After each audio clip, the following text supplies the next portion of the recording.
wait, why do I feel this need to check my email right now?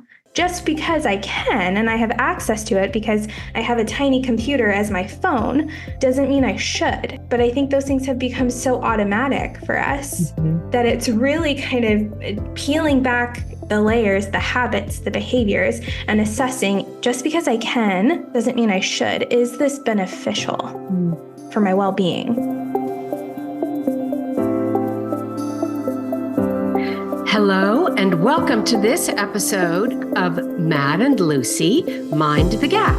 I'm Mad, pronouns she, her, and I'm thrilled that you're joining us today as we dive into the topic of burnout and its intricate ties to mental health.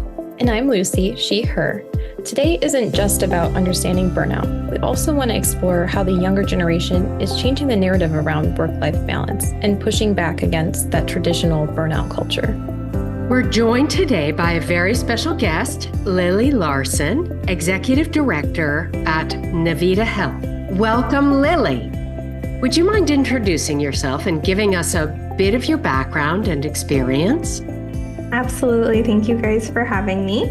My name is Lily Larsen. I'm an LCSW and therapist in Texas. I'm the executive director at Navita Health, where we are supporting families and adolescents with mental health difficulties by receiving excellent clinical care from a wellness, evidence-based perspective to get to the root cause.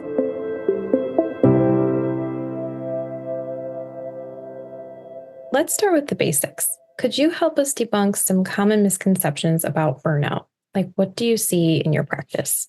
Yeah, so I would say that fairly similar to misconceptions about mental health in totality, really the misconception is related to stigma. We're looking at stigma and misconceptions around the idea of burnout is just lazy, or people don't want to work, or they can't hack it, right? These beliefs that are not rooted in reality, but that have drastic impact. Can you say a little more about how the stigma or what I heard is just judgment? How does that show up?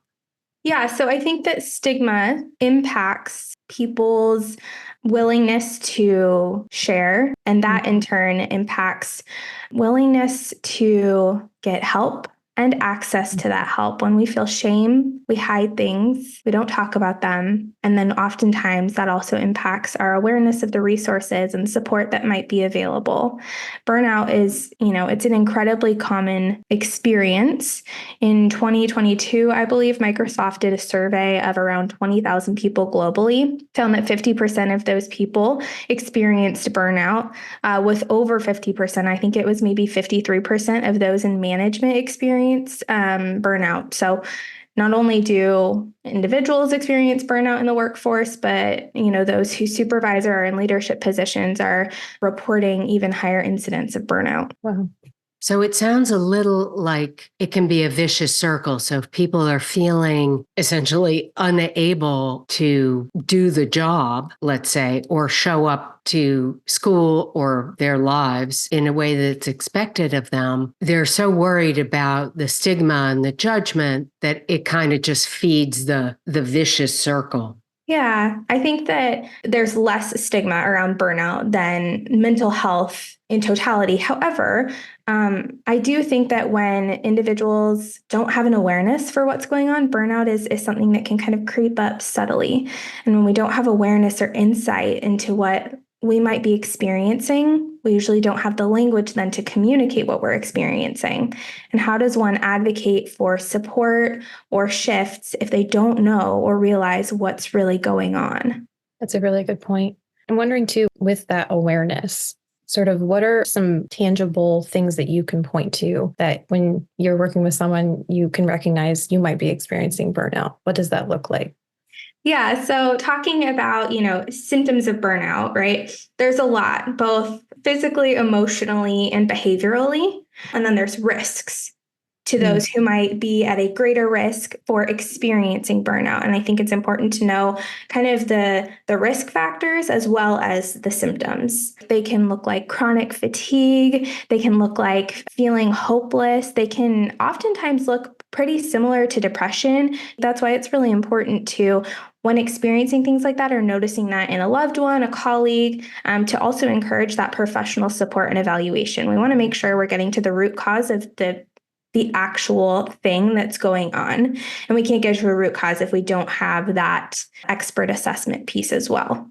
So sometimes if people think they're actually experiencing burnout, they might actually be sick or something else. So either way, getting professional help seems so smart. I also heard you say something that I loved and I think is so true around so many different topics, is that people don't always have the language. Yeah. They don't have the words. I mean, just listening to you, Lily, that symptoms can be physical, emotional, behavioral, and that they're symptoms, but they're also risks. I think just all those distinctions are so important. Yeah, it can feel nuanced or layered, but I think that with burnout, I don't think we need to overcomplicate it. I think that the solutions in certain aspects are fairly simple.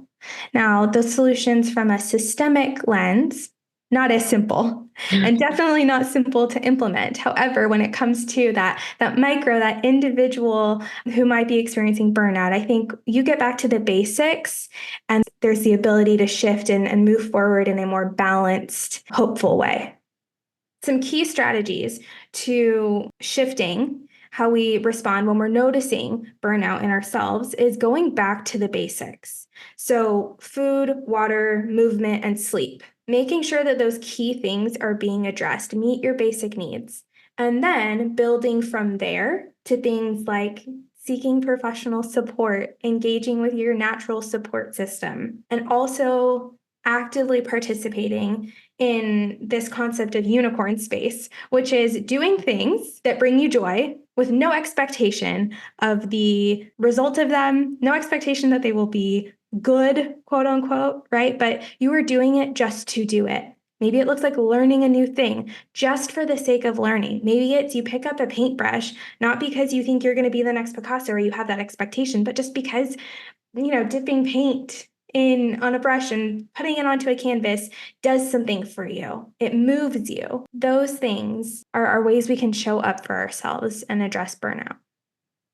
Okay, so Lily, beyond individual experiences, there's a broader cultural aspect to burnout, as you just mentioned. How would you say do societal expectations and workplace norms contribute to the prevalence of burnout? And are there specific shifts that you've noticed between older and younger generations in how they handle the pressures? Yeah, so there's definitely broader implications to burnout, right?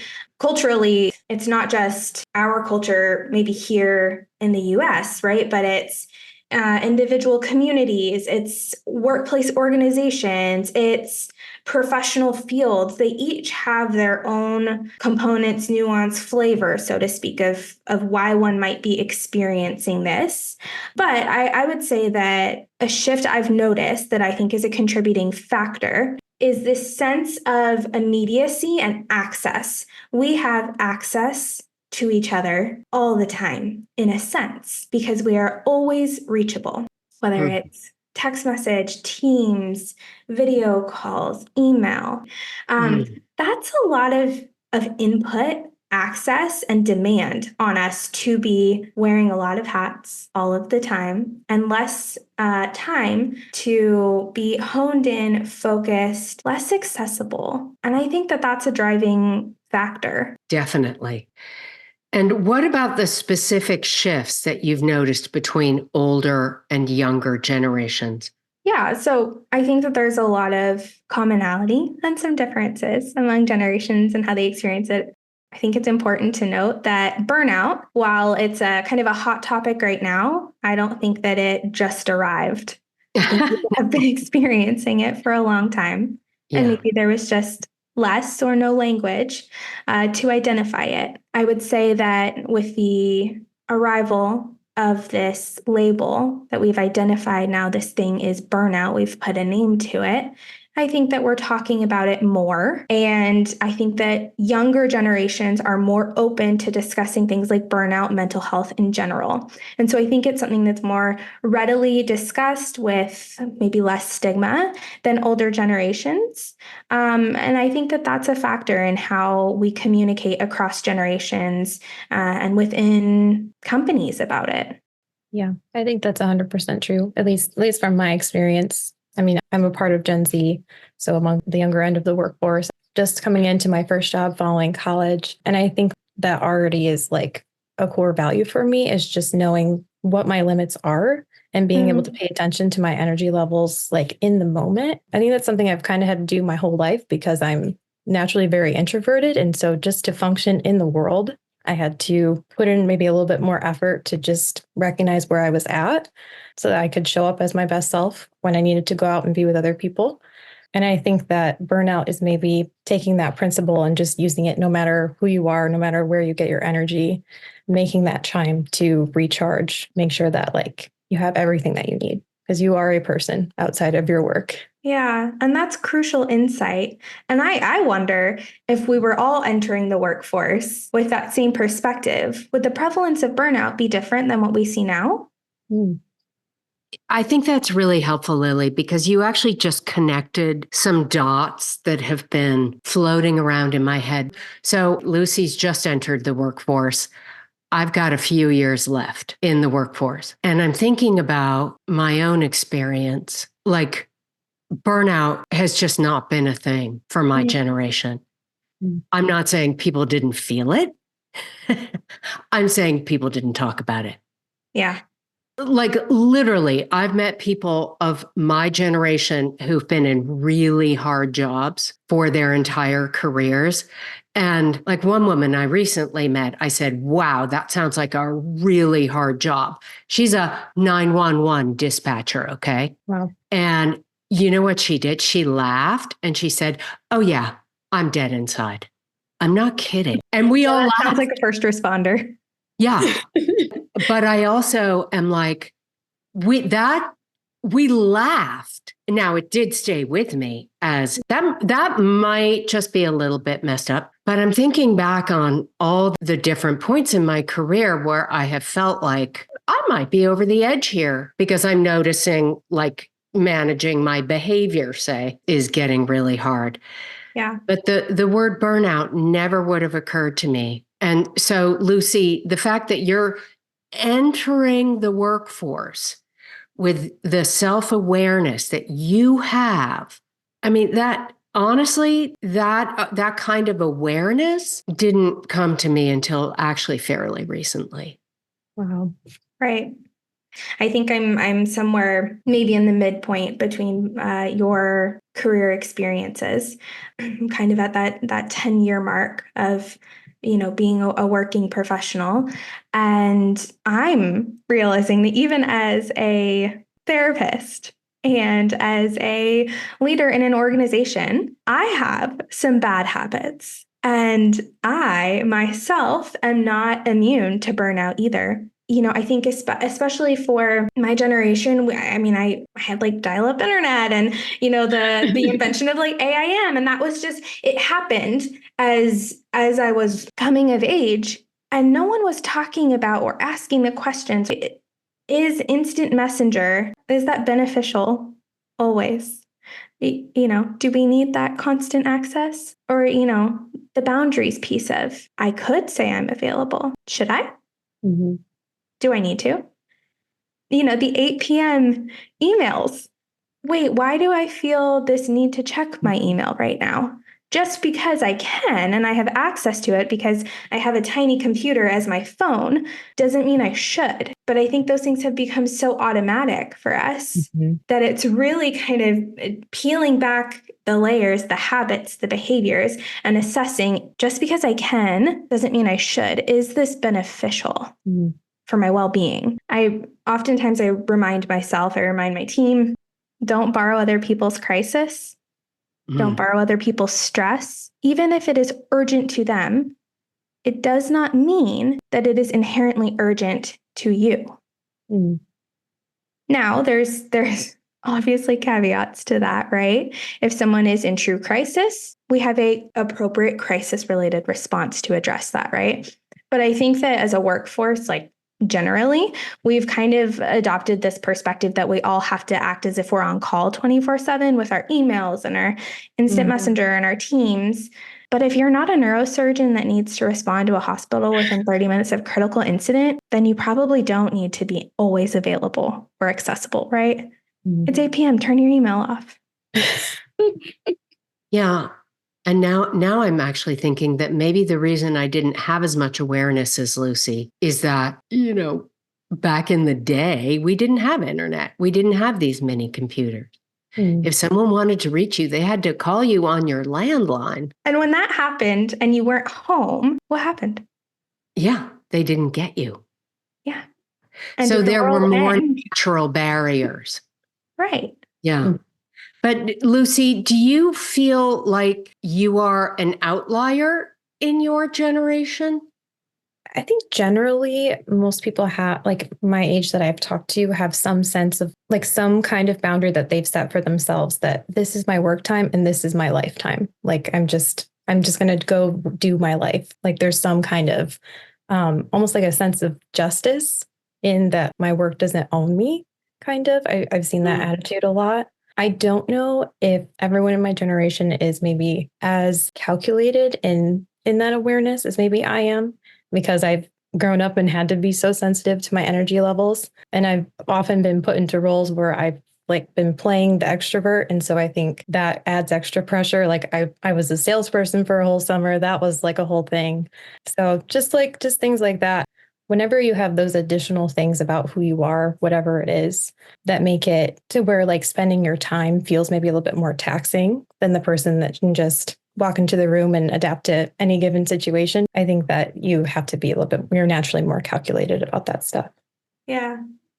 I've noticed in my work with young people, with Gen Z, that I think that they're disruptors in a lot of ways in the workforce. They have the ability, I think, to be disruptors for good. And they raise a lot of really important questions with a lot of boldness. And they bring in a fresh perspective. And I think that that's a wonderful thing to have individuals joining the workforce who already have an awareness for burnout, for boundaries, for the value of work-life balance.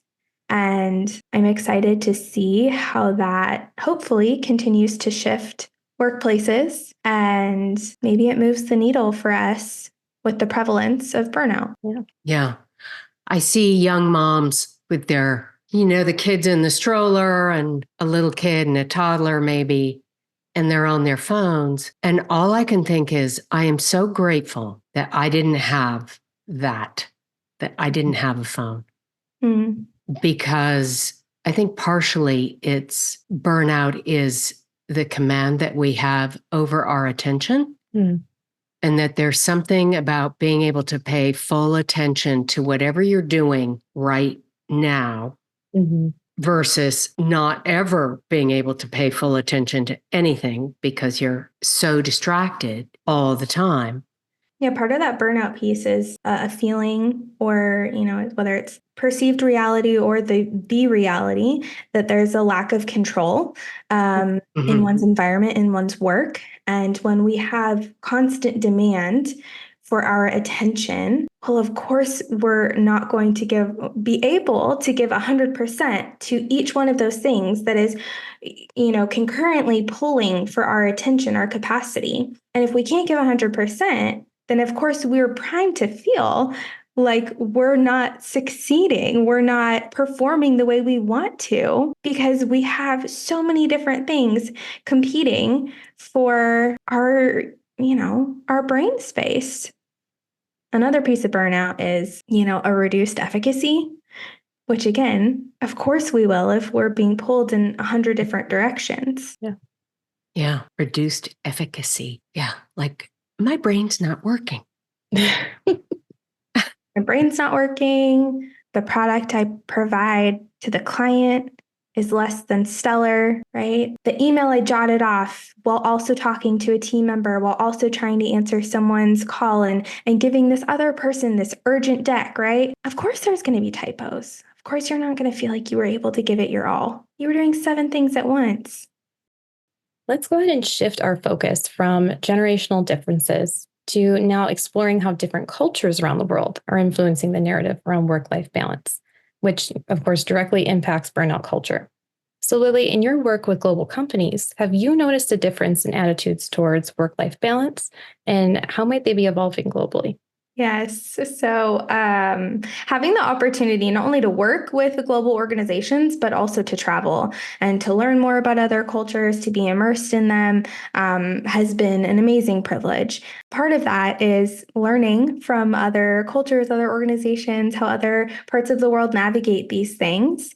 And I think we have a lot to learn.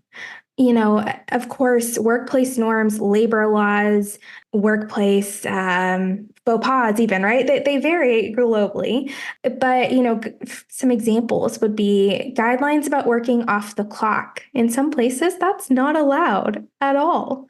PTO, benefits, family leave, these look drastically different across the world. Working on weekends is an example. I worked with an organization where that's not allowed. Like it's illegal to send emails outside of the work week. You get in a lot of trouble for that. And, being on the receiving end of that was actually so freeing. There was no expectation for me to respond to anything after end of business Friday until start of business Monday. I think that we've all maybe gotten that late Friday afternoon email that says urgent on it and they want, a whole new product or this or that by Monday. Well, that doesn't happen for those workplace settings where working on a weekend is not acceptable. Wow. I'm just thinking of all the times that's happened. I mean, I've worked with people who get texts from their bosses at 2 a.m, whose bosses actually expect them to respond. Right. Yeah, and I think something really happens in the brain if you know that nothing is expected of you for a day or two. Right. If you know you are off the clock, there are no work expectations on you, you're able to settle in, to shift. I don't know about y'all, but I feel like I have a work brain and then I have a non-work brain. When my work brain is on, it takes me a minute to get out of my work brain. Now, because I work in a field where there's crisis, my work brain can turn on pretty quickly. Turning off, a little bit of a different story. But if constantly I'm being, accessed on time that's supposed to be protected for decompression, for human life, right? Well, then it takes time to turn off your brain every single time. And I think some people are unable to turn it off at all because they feel as if at any moment they could get a message, but at any moment there could be an expectation. But again, if you are not directly responsible for someone's life, if you are not directly responsible or expected to be on call, maybe we should stop acting like it. I'm interested to know how you turn off your work brain. Yeah. I think that's an important question for each of us to ask ourselves. When I was in grad school and at every organization I've worked at since, I have needed to create a ritual for turning off my work brain. Whether I was working, from home or I was working in a setting where I had a commute, the ritual looked different, the process looked different. But I think it's important for each one of us to have something that works for us individually that helps usher in and welcome that shift, right? How do I process, file away, decompress, release the work? And how do I usher in, access, and foster shifting into this other version of myself, per se? I love that. A ritual. Maybe it's a guided meditation. Maybe I've had friends who've worked in settings where, they worked hospice care, right? So for them, it was lighting a candle, having that moment, blowing it out, and moving into their time off. I think I do that. I think I have a ritual too. I can't leave my desk unless it's cleaned up, and I know what things I've left dangling. And I do think people around the world in some countries are much, much better at delineating and stopping the always on. And some cultures are, worse. Right. I mean, literally, I read about this years ago, the idea that in Japan specifically, people can die of overwork. Not sure what it's like, is that like a heart attack? And how good can their work product even be? So I feel like I need to understand that a little better. But I also think maybe it was a bit of a wake-up call. Yeah, I think when we look at the rates of burnout here, that should be a wake-up call for us as well, I think. And while, of course, there are things that, our labor laws are there to protect our workforce. And there are other countries with vastly different laws, benefits, practices that while we have laws and things, right, to protect us, we can also learn, grow, strive, hope to incorporate, I think, from other places. We have Frances Perkins to thank for that. Yes, the first woman to be Secretary of Labor and in the presidential cabinet under FDR. Before her, people worked 10 to 12 hours a day, 7 days a week. So she passed a law in New York State for the 54-hour work week for women specifically. I mean, it's crazy, right? Weekends, there was no such thing. Oh, and she also is responsible for ending child labor. Who knew? I think we have a lot to thank her for. Yeah. We've come so far. And we have a lot of wonderful opportunity to continue that same vein of work. So there's another angle to this balance, right? We're talking about. But social media apps, right? Instagram, TikTok, etc., and which provide a platform for global conversations, but they've also added elements of kind of constant visibility and pressure to perform for some people, which contribute maybe to our burnout culture. So, Lily, how do you see social media affecting our mental health, or maybe even this kind of maybe contributing to burnout? Social media has huge implication for mental health across a lot of different lenses. Social media has created increased access to conversation, increased access to information, not all accurate, which is really important to acknowledge.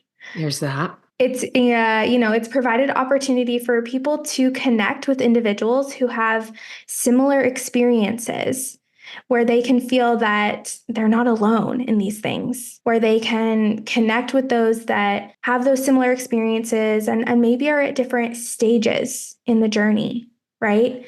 And they can learn from them. They can leverage that community learning and connect each other with resources, provide support. And part of social media being constantly accessible for us is we can also mindlessly consume it. And then we're no longer connecting, we're consuming, and maybe not in a beneficial way, right? It's that kind of like quality over quantity piece. If it's driving connection, amazing. If it's mindless consumption, and especially of information that's perhaps not accurate, not so great. So I think it's an area where we can all get curious with ourselves and again, take stock of our own habits, our own consumption of social media. Ask ourselves, is it beneficial for me? In what ways? Are there areas that are not so helpful? How do I feel when I access social media? How do I feel when I'm consuming and engaging with it? What comes up for me? Those are all helpful questions to ask yourself. Yeah. And then, you can take some action steps from there based on that feedback you have for yourself.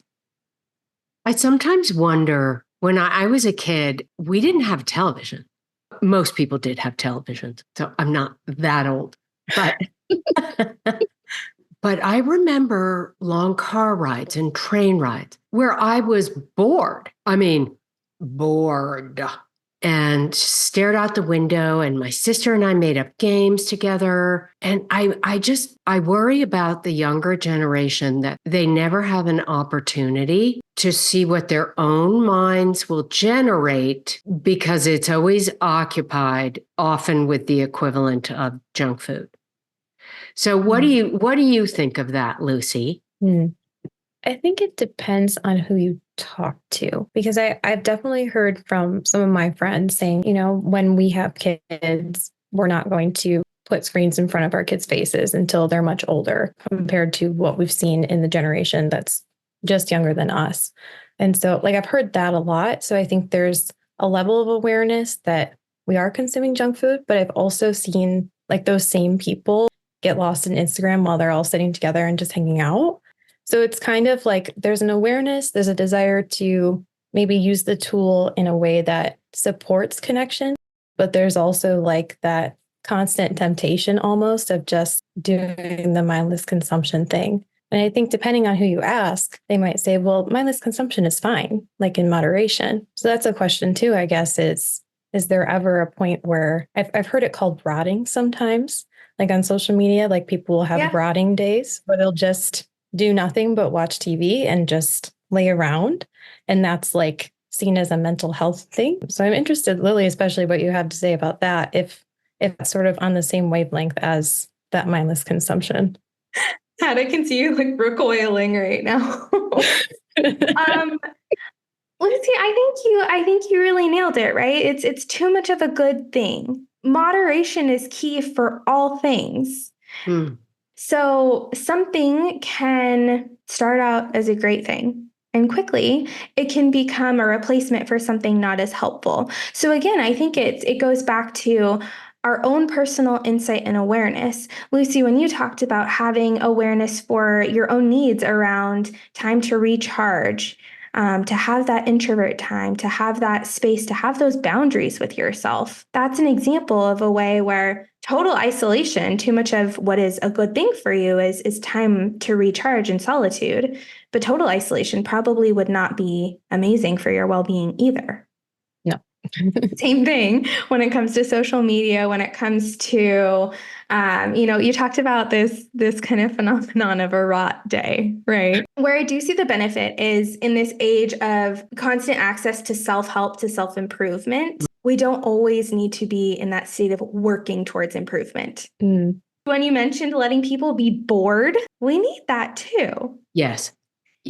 And in the same vein, sometimes we do need to take breaks. It's okay to just disconnect. It's okay to quote unquote rot for a second. We don't need to always be on. It's okay to also take a beat. If something is really tough, really challenging that's going on in life, you don't need to always be working through it. You don't always need to be in this state of healing it or sitting with it. Sometimes it's okay to just engage in some distraction. Again, in moderation, but it's important to have those pieces. So what I'm hearing is if I want to rot like an avocado, that's okay, says Lily. If you find solitude, if you find rest in a different world in a book, amazing. If you need that break from reality, you need to get lost in a story. Beautiful. Go for it. Come back to us. Build that awareness to know what you need. Okay, but different things happen in the brain when we're reading a book versus watching television or looking at social media. This has been found, right, on using fMRI machines. I would make a distinction between reading a book and looking at a screen. Absolutely. But I do think when you read a book, it is an escape, right? You are leaving your own life to go wander in somebody else's. And I don't know why that is more restful ultimately to the brain than watching television or looking at social media. Well, the brain science is compelling, and it supports your perspective that there's a key difference in consumption of a book versus consumption of mindless scrolling. And different parts of our brain are activated. Different parts of our brain show up on a scan depending on the activity that we're doing. However, if we're looking at things from, a harm reduction standpoint or someone who's in crisis, if someone is, in the depths of depression and nothing that used to bring them joy, they're not engaging in any of that anymore. Do I want them to read a book? Yeah. But if they pick up a show and for 45 minutes, they engage with that in a meaningful way, little victories. As we've discussed the impacts of social media and changing work norms, it's clear that burnout is a significant risk, right? But before we can tackle it, we need to recognize the signs, Lily. So could you help us understand some key indicators that someone might be heading towards burnout? Like how can you see it in yourself when you're in the middle of it? Yeah. And there's a slow build often to burnout. You don't go from being wildly passionate and excited to go to work every day to the next day having, feeling apathetic and hopeless and totally discouraged. So the signs are subtle, and I think it goes back to asking yourself, questions, getting curious with yourself. We start with our behaviors, right? Because we can see those. Maybe it's noticing, are there changes to the environment? Has your room gotten very, disheveled or sloppy when it used to be very tidy? Your hygiene habits. Were you the kind of person that ironed your clothes, the night before, and you find yourself 5 minutes before you're out the door now, like shoving on crumpled pants and just heading out with less care about your presentation, right? I think it's noticing those shifts in yourself. Also noticing, are your interactions with coworkers, have they changed? Mm-hmm. Maybe you used to really enjoy interacting with another team, and now you find that anytime that team makes a request, you're frustrated. You're easily irritated by it. Maybe the work just feels like you're never kind of getting the win. It doesn't feel gratifying anymore. Or even when you get a win, right? And you're like, Yeah. you don't even care. Like cynicism about the work, like, okay, I'm submitting this, but, I'm never even going to hear back from the person who asked for it. Mm-hmm. I think it's also important to know the risks, know who is at greater risk for burnout. The Mayo Clinic identified several risk factors that increase one's susceptibility to experiencing burnout. That looks like heavy workload, those who work long hours, those who have a lack of work-life balance. And I think this one is really a key to pay attention to. Those who work in helping professionals and feeling or having that lack of control in your work. Responsibility without authority. Yes. I read a research paper about this a really long time ago, and I've tried to find it. And it was done in the UK, is the people who have jobs with a lot of responsibility, but no authority to use their own judgment, that it's like a key risk factor for heart attack. Wow. Yeah, that's because mental health is health, right? It's all connected. And while we treat it differently, they are all interconnected as part of our being, as part of being human. Yeah. And I think so many people think of like the mind-body connection is woo-woo or something, like some abstract idea. And it isn't. Yeah, your brain is quite literally connected to the rest of your body. Quite literally. But you also mentioned, individuals who are really good in crisis or fast-paced jobs, high-intensity jobs, right? Just because someone's good at something doesn't mean it's beneficial for them. And something that research has found is that individuals who have experienced a lot of trauma, a lot of adverse childhood events, that literally changes their physiology, their body and its processes. So being in a constant state of a high stress, high cortisol experience, your body gets used to that. And so it can feel normal to be in that. But just because something is familiar or comfortable doesn't mean it's healthy. Yeah. It feels like there's a lot of that showing up now that kind of people bring their trauma to work. And as we talk more and more about how leaders need to be self-aware and understand that how they behave has a huge impact on other people. I think it's a nice segue, right, into how can people in charge of workplaces contribute to the prevention of burnout? Yeah, they can contribute to the reasons, the risks, or they can contribute to the prevention piece. So, as leaders of organizations, I think it's important to acknowledge that it is our responsibility to be a part of the prevention. And if there are not prevention strategies in place in your organization, then I think that it would be wise to take up that mantle and start those initiatives. Have you read about or actually seen, experienced companies that do that well? Yeah, I've had the opportunity to work in systems that did it well and systems that did not do it well. And as a consultant, I've had the amazing privilege to be able to work with organizations who acknowledge that there's an issue and are saying, we need some support in this area. And so what that can look like is doing a needs assessment, right? Starting with assessing what's going on in our culture. What, as an organization, are we doing to contribute to or lead burnout amongst our organization? And also, then take those findings and translate them into actionable steps and implement that, making sure that there's buy-in from the whole organization. It's important to examine what are people's workloads? What are the workplace expectations around time off, around access? Ask questions, critical questions like, are we paying livable wages?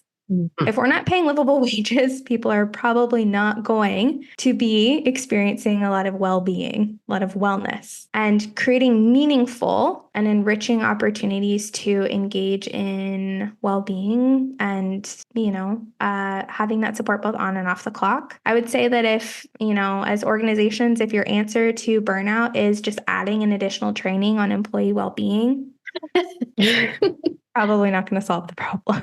So one thing that I keep seeing working with clients and organizations is they're like, yeah, we have unlimited PTO, but I can't take PTO because there's no one who can cover for me.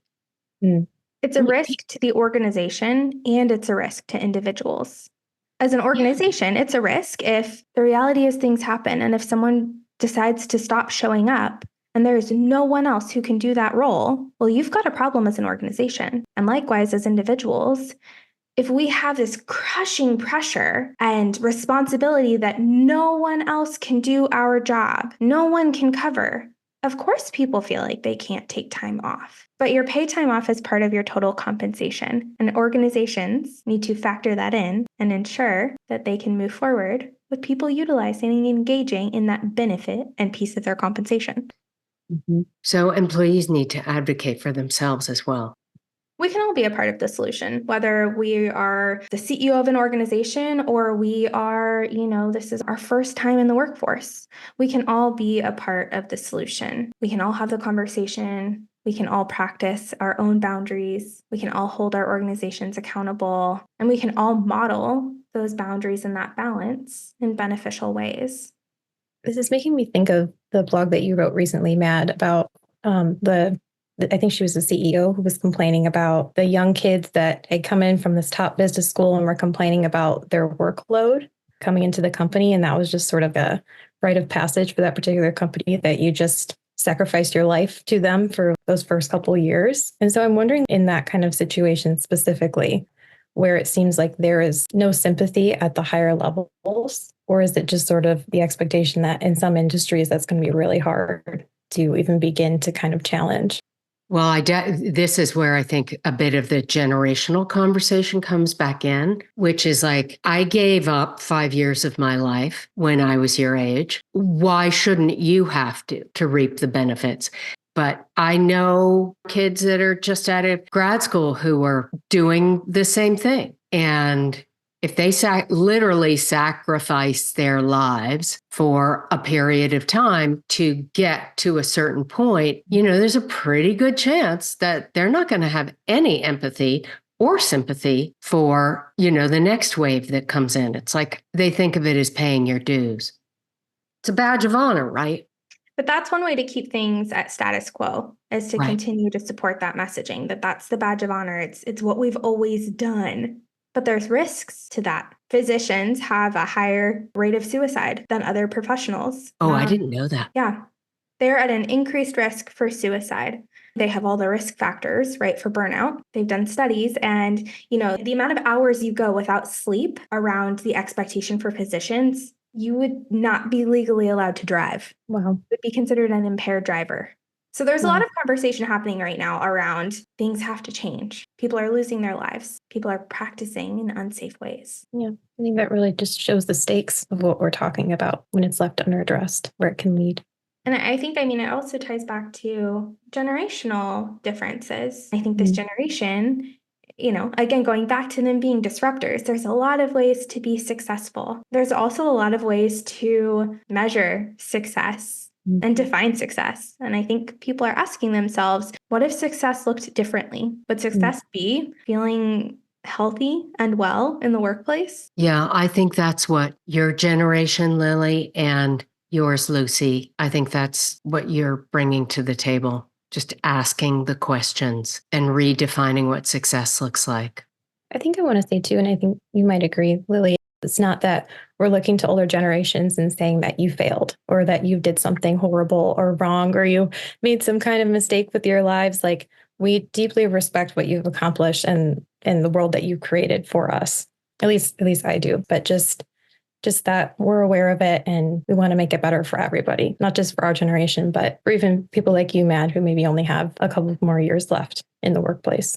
Absolutely. There's so much that we can learn from each generation in the workforce, each generation in general. I think it's really important to ask questions of those who've gone before us, who have tenure in positions, who do have balance, who are thriving, who feel fulfilled. How have they navigated it? What has worked well for them? What suggestions do they have? I didn't just magically have the idea of, I need a ritual after a really hard day of work. I learned that from a clinician who had decades of experience and said, hey, I wish I had done this sooner. Let me impart this wisdom on you now. I love that. So we can learn from each other.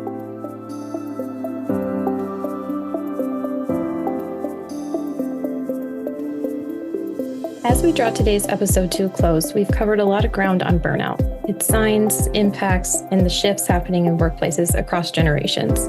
We've also touched on the crucial role that employers play in preventing burnout and promoting a healthier work-life balance. And it's been enlightening to hear from you, Lily, thank you, about practical strategies and the importance of taking proactive steps towards managing mental health and reshaping work environments to reflect a global workforce.